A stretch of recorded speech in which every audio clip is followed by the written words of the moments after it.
नमस्कार, फाइटर समाचार में आपका स्वागत है। पेश आज 6 अगस्त शाम 7 बजे राजस्थान की खास खबरें।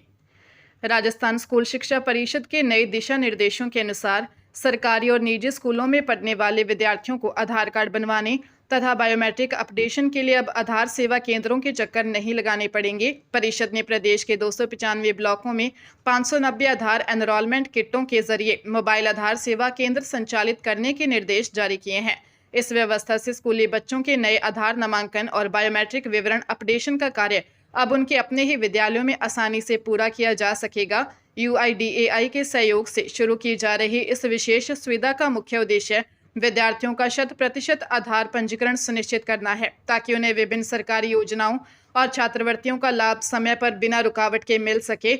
ब्लॉक स्तर पर अधिकारियों को इन मोबाइल सेवा केंद्रों की गतिविधियों को प्रभावी मॉनिटरिंग और रिपोर्टिंग करने के निर्देश दिए गए। राजस्थान राज्य विद्युत उत्पादन निगम लिमिटेड द्वारा 2005 पदों पर निकाली गई कनिष्ठ सहायक, कनिष्ठ अभियंता और कनिष्ठ लेखाकार भर्ती का नोटिफिकेशन जारी होते ही विवादों में घिर गई है। बेरोजगार यूनियन ने बाहरी एजेंसी से परीक्षा कराने, CET को शामिल न करने और सामान्य वर्ग के लिए 1000 तथा आरक्षित वर्ग के लिए 500 रुपये परीक्षा शुल्क रखे जाने पर कड़ा एतराज जताया है। अभ्यर्थियों का तर्क है कि राज्य में वन टाइम रजिस्ट्रेशन के प्रावधान के बाद भर्ती परीक्षाएं निःशुल्क होती हैं। इसके अलावा OBC आरक्षण के पदों के वर्गीकरण में विसंगति होने तथा पाठ्यक्रम में राजस्थान GK का भारांक कम रखे जाने से दूसरे राज्यों के युवाओं को लाभ मिलने की आशंका जताई गई है। इन तमाम विसंगतियों को दूर करने और परीक्षा शुल्क पूरी तरह माफ करने की मांग को लेकर प्रदेश के युवाओं में गहरा आक्रोश व्याप्त है। गृह मंत्रालय के भारतीय साइबर अपराध समन्वय केंद्र ने साइबर ठगी के मामलों में प्रभावी और पारदर्शी निस्तारण के लिए ग्रीवांस रिड्रेसल मैकेनिज्म पोर्टल शुरू किया है, जिसका उद्देश्य बैंक, पुलिस और शिकायतकर्ता के बीच समन्वय स्थापित कर फ्रीज बैंक खातों और होल्ड राशि की समस्याओं का समाधान करना है। क्योंकि अब तक पीड़ितों को कार्यालयों के चक्कर काटने पड़ते थे, लेकिन इस नए पोर्टल से ऑनलाइन शिकायतों की निगरानी आसान होगी और डिजिटल माध्यम से दस्तावेज जमा हो सकेंगे। जबकि सहायक नोडल साइबर सहायक उन निरीक्षक रविंद्र सिंह ने बताया कि ठगी होने पर तुरंत 1930 हेल्पलाइन और पोर्टल पर शिकायत दर्ज कर बैंक को सूचना देनी चाहिए, जिससे डिजिटल समन्वय बढ़ने के साथ ही शिकायतों के निस्तारण में पारदर्शिता आएगी और पीड़ितों को बड़ी राहत मिलेगी। राजस्थान के स्वास्थ्य विभाग में डॉक्टर से लेकर चतुर्थ श्रेणी कर्मचारियों तक के 38,000 से अधिक पद खाली हैं। पिछले 2.5 सालों में सरकार ने 1699 स्थायी मेडिकल ऑफिसर तथा 7,903 चतुर्थ श्रेणी कर्मियों की भर्ती की है। सरकार का दावा 28,000 भर्तियों का है, लेकिन इनमें करीब 20,000 पद संविदा पर अस्थायी हैं। डॉक्टरों द्वारा समय पर कार्य ग्रहण न करने से आमजन को लाभ नहीं मिला। इस बीच स्वास्थ्य विभाग ने चतुर्थ श्रेणी कर्मचारी सीधी भर्ती 2024 में चयनित 7,903 अभ्यर्थियों को पदस्थापन विकल्प भरने का मौका दिया है। प्रशासनिक सुधार विभाग से चयनितों की सूची मिलने के बाद प्रक्रिया शुरू हुई। स्वास्थ्य मंत्री गजेंद्र सिंह खेमसर के निर्देशानुसार अभ्यर्थी राज हेल्थ पोर्टल पर लॉगिन कर 7 अगस्त रात 12 बजे तक अपनी वरीयता चुन सकते हैं। इसके बाद पोर्टल स्वतः बंद हो जाएगा। डिप्टी CM प्रेमचंद बैरवा के नाम से फर्जी कॉल कर अफसरों को धमकाने वाले अजमेर के JLN अस्पताल के नर्सिंग ऑफिसर पुष्पेंद्र पारिक को स्वास्थ्य विभाग के निदेशक राकेश कुमार शर्मा ने सस्पेंड कर दिया है, जिसका मुख्यालय अब जैसलमेर रहेगा, क्योंकि आरोपी ने ट्रू कॉलर पर अपना नाम डिप्टी CM के नाम से सेट कर चिकित्सा मंत्री कार्यालय के विशिष्ट सहायक और JLN अस्पताल के अधीक्षक को फोन कर अपना ट्रांसफर करवाने और मनचाहा कार्य आवंटित करने के लिए दबाव बनाया था, जिस पर डिप्टी CM के OSD भगवत सिंह राठौर ने 25 जून को कोतवाली थाने में FIR दर्ज करवाई थी और आरोपी ने यह गंभीर मामला छिपाकर और बिना अनुमति अनुपस्थित रहने के बाद 18 जुलाई को दोबारा कार्य ग्रहण कर लिया था, जिससे विभागीय जांच प्रभावित न हो और इसी तथ्य को छिपाने के मामले में उसे निलंबित किया गया है।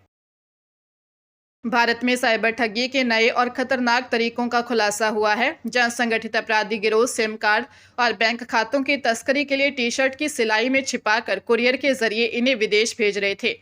एशिया प्रशांत समूह के रिपोर्ट के अनुसार ठगी की रकम को मूक खातों के जरिए हवाला चैनलों से दुबई भेजकर क्रिप्टो करेंसी में बदला जा रहा है और क्रिप्टो ATM से निकाला जा रहा है, जिससे यह पूरा खेल महज 20 मिनट में हो जाता है। युवाओं को अच्छी सैलरी और मुफ्त टिकट का झांसा देकर म्यांमार, कंबोडिया लाओस भेजकर वहां उनके पासपोर्ट जब्त कर ऑनलाइन ठगी के लिए मजबूर किया जा रहा है। पंजाब और राजस्थान इन सिंडिकेट्स के लिए नया गढ़ बन चुके हैं तथा मूक खातों और सिम कार्डों का बड़ा नेटवर्क सामने आया है। अपराधी इस अवैध कमाई को छिपाने के लिए सोना, कीमती पत्थर और लग्जरी गाड़ियां खरीदने में निवेश कर रहे हैं। देश के कई प्रमुख भारतीय प्रबंधन संस्थान यानी IIM अब 12वीं के बाद विद्यार्थियों को JEE मेन या एडवांस्ड स्कोर के आधार पर अपने UG प्रोग्राम में दाखिला दे रहे हैं। मुंबई, लखनऊ, संबलपुर, बेंगलुरु और कोझिकोड जैसे 5 IIM ने data science, AI, digital business और मैनेजमेंट जैसे क्षेत्रों में 3 और 4 साल के नए अंडर ग्रेजुएट कोर्स शुरू किए हैं। इसमें चयन प्रक्रिया JEE मेन या एडवांस्ड के स्कोर और उसके बाद होने वाले इंटरव्यू के आधार पर की जाती है।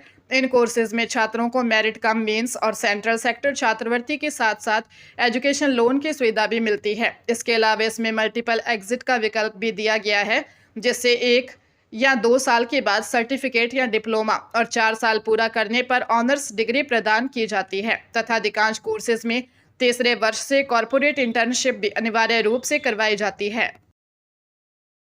जयपुर ग्रामीण के समोद थाने की पुलिस ने मिड डे मील में दूध पाउडर के गबन और चोरी के मामले में कार्रवाई करते हुए सीकर जिले के सिहोट बड़ी गांव निवासी तीसरे आरोपी मनोज कुमार बाजिया को गिरफ्तार कर लिया है, जिसके खिलाफ राजस्थान कोऑपरेटिव डेयरी फेडरेशन ने FIR दर्ज करवाई थी और पुलिस इससे पहले 3000 किलो दूध पाउडर जब्त कर चुकी है तथा आरोपी मनोज ने पूछताछ में कबूला कि उसने जगदीश को 5000 किलो दूध पाउडर 200 रुपये प्रति किलो के भाव से बेचा था, जबकि इस गिरोह के तार सीकर और चूरू तक जुड़े हुए हैं और SVG कंपनी ने आरोपी को राजगढ़ ब्लॉक में दूध पाउडर सप्लाई की जिम्मेदारी दी थी, जिस पर पुलिस अब सप्लाई चेन से जुड़े अन्य लोगों की संलिप्तता की गहनता से जांच कर रही है।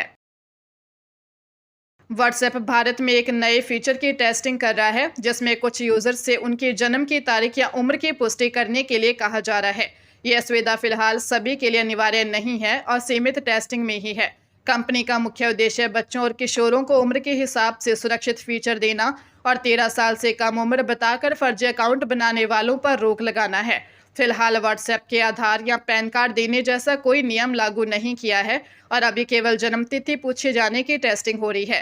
हालांकि प्राइवेसी को लेकर सवाल उठ रहे हैं कि कंपनी यूजर की उम्र की जानकारी कैसे सुरक्षित रखेगी। कंपनी का कहना है कि टेस्टिंग के दौरान प्राइवेसी का विशेष ध्यान रखा जाएगा। इंस्टाग्राम, फेसबुक पर मेटा पहले ही उम्र सत्यापन और टीन अकाउंट्स जैसी व्यवस्था लागू कर चुका है, जबकि यूट्यूब, डिस्कॉर्ड जैसे अन्य प्लेटफॉर्म भी उम्र सत्यापन के तरीके अपना रहे हैं।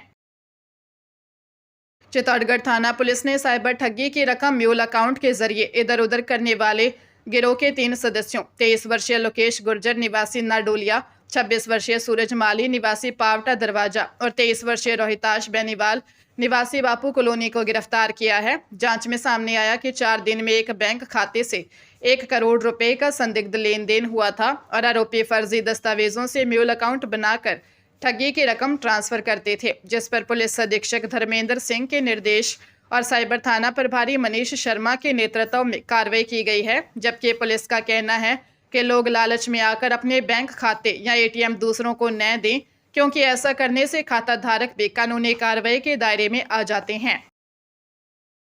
राजस्थान के बांसवाड़ा जिले में पति पत्नी के घरेलू विवाद के चलते एक युवक द्वारा अपने ही साले की हत्या करने का सनसनीखेज मामला सामने आया है।